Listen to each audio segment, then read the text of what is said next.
It's football season, and your playbook works until the defense changes. And the same rigid plays that won you last week, they lose you this week. Leaders don't fail because they're weak. They fail because they're inflexible. I'm Chris Hunsicker, and this is the Dealership War Room, Leadership Fire. 7 minutes, built daily, fueled intentionally, and delivered relentlessly. And today, I'm going to share with you the third tool in the Stoic Leader's Toolbox. So let's dive in.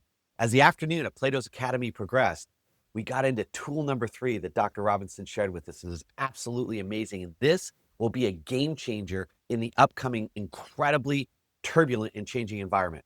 And this is called the 2-column technique. And this is where you're going to take a virtue, any virtue, like justice, and you're going to write it on a piece of paper. So piece of paper, draw a line down the paper. On the left side, write justice. On the right side, write injustice. Now push it, test it. And this is where I want you to really think and ask yourself, can lying ever be just? What if it actually saves lives? Why do this? Because rigid rules break under pressure. Flexibility adapts, survives, and wins. This is exactly the same in leadership. When you declare, my people should always be motivated, is that true? What about the day after they lose a parent or after a pretty significant market shift? Cognitive flexibility says drop the always never rules and learn to adapt context by context. Here's where this matters. A rigid leader, he blows up because his BDC blew 50 leads. But a flexible leader, he pivots, retrains, reassigns, and still hits the board. Flexibility isn't fluff. This is where rigid managers, they crack under pressure. The flexible manager, they're still putting up gross, and that is the name of the game.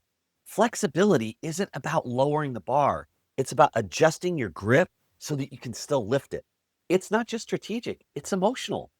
When the deal falls apart, service lane backs up, the OEM throws you a curveball, do you explode or do you adapt?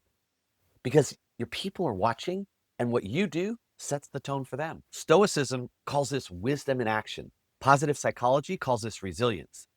High performers call this winning under pressure. But whatever you call it, the leaders who flex are the leaders who last. So here's the insight to action bridge for today. I want you to take one always never rigid rule that you have and write it down. Let's use the 2 columns and write down on one column, write it down, and on the other side, write down all of the exceptions to that rule. And then ask yourself, is there a smarter, more flexible way to live this rule, this value, without breaking it? I'd ask you to just remember this. Rigidity snaps, flexibility bends, and keeps you moving forward. We want to create and maintain velocity. So this was tool number 3 of the Stoic Leader's Toolkit, how to build in that flexibility that you need so you can continue to perform at an elite level, no matter what the environment, no matter what's going on. Tomorrow, I'm going to share with you tool number 4 in the Stoic Leader's Toolkit. We call this cognitive distancing, and it's the lens through which you see yourself. And it's going to help you understand that your mood is never the boss. You are. And if you know someone that could use some leadership fire, that could use some Stoic leadership tools, please share with them this podcast.